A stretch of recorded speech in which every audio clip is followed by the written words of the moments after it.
Merci Julie, merci à toutes et à tous de votre présence. En effet, comme Julie vous l'a dit, en cette année de constitutionnalisation de l'IVG, le bureau du CNG nous propose de nous pencher sur l'histoire de l'IVG et le rôle des médecins aux côtés des femmes dans ce parcours. Les documents qui attestent de la pratique de l'avortement datent de l'ère babylonienne. À cette époque, c'est un crime s'il va à l'encontre de la volonté du pater familias, le père, le mari qui a le droit de vie et de mort sur ses femmes et sur ses enfants. Avec l'avènement du christianisme et en particulier le concile de Constantinople en 692, il devient un crime religieux et l'infanticide est également puni. En 1556, avec Henri II, il devient un crime contre la royauté. Sous le Premier Empire, en 1810, c'est l'article 317 du Code pénal qui vient punir l'infanticide, l'avortement et la contraception. Deux ruptures vont survenir au XIXe siècle et au début du XXe siècle. D'abord, une rupture quantitative, c'est l'avènement de la sonde utérine qui vient remplacer les breuvages souvent toxiques et inefficaces. L'avortement se répand dans toutes les couches de la société et elle est amplifiée par le mouvement de migration de la population des campagnes vers les villes du fait de l'industrialisation. Les familles se dessoudent, le soutien est plus difficile. En 1850, cette question de l'avortement s'invite à l'Académie de médecine, car à cette époque, même l'avortement thérapeutique est interdit. Le docteur Lenoir vient défendre la cause des femmes dont le bassin, par exemple, est trop étroit. Au bout de 2 ans de négociations, l'Académie de médecine se prononce pour l'avortement thérapeutique. Ce cadre vient aider la population qui pense que l'immoralité va survenir avec une banalisation de l'IVG. La deuxième rupture vient du contexte politique de l'Europe, avec un risque de conflit avec l'Allemagne qui aura lieu, et la population allemande qui croît alors que la population française décroît.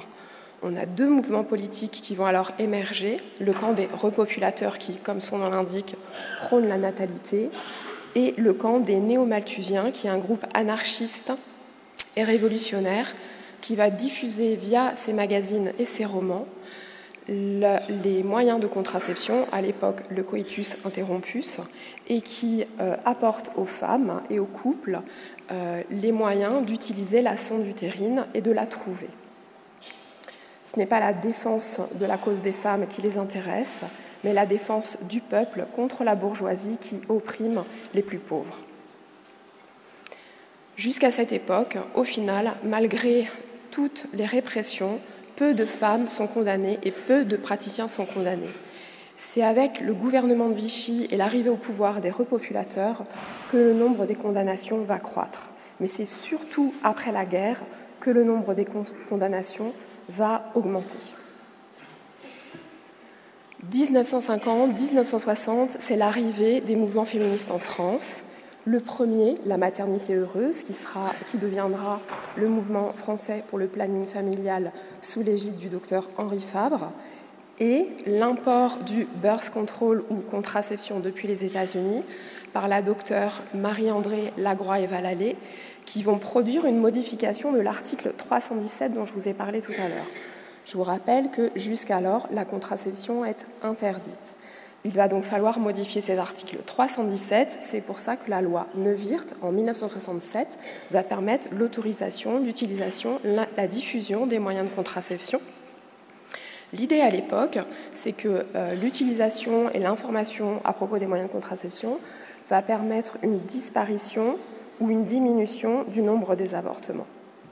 Suite à cette loi, au final, les avortements continuent, les décès, les mutilations, et de grands procès comme le procès de Bobigny vont émouvoir la population. Des personnes courageuses comme Gisèle Halimi, les 343 et des médecins vont apporter et partager le fait qu'ils réalisent des IVG clandestins. Tous ces mouvements vont aboutir à la loi de 1975, la loi Veil, qui permettra la réalisation de l'IVG. Depuis, que se passe-t-il? Vous voyez qu'entre 1976 et actuellement, le nombre d'IVG reste relativement stable. Il oscille entre 200 000 et 230 000. Ce qui fait que, depuis lors, une femme sur deux va faire une IVG au cours de sa vie. Pourquoi ? Malgré la diffusion des moyens de contraception, en fait, beaucoup de femmes sont mal informées et vont mal utiliser, ce d'autant qu'ils ne sont pas toujours adaptés à la vie d'aujourd'hui des couples et des femmes, où les ruptures affectives du parcours affectif et sexuel vont intervenir plusieurs fois au cours d'une vie. Ce qui va participer aussi au nombre d'avortements, c'est la désirabilité du nombre d'enfants au cours de la vie. Et aujourd'hui, la désirabilité de l'enfant est moindre qu'auparavant.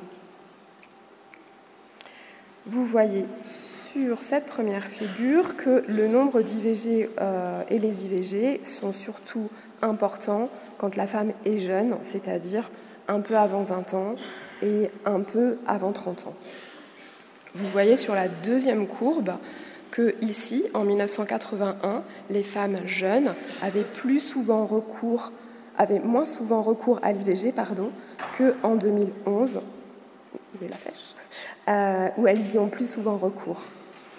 Et vous voyez que plus tard dans la vie, les femmes plus âgées ont moins souvent recours à l'IVG. C'est parce que l'enfant est devenu désirable plus tard dans la vie des femmes.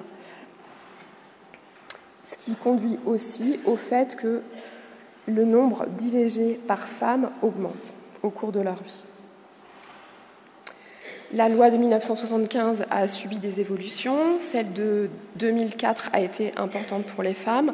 Elle a permis le recours à l'IVG en ambulatoire. Depuis lors, 1200 sages-femmes, 900 gynécologues et 1000 médecins généralistes ont demandé l'agrément pour réaliser les IVG médicamenteuses en ambulatoire, ce qui représente 1,5% des médecins généralistes.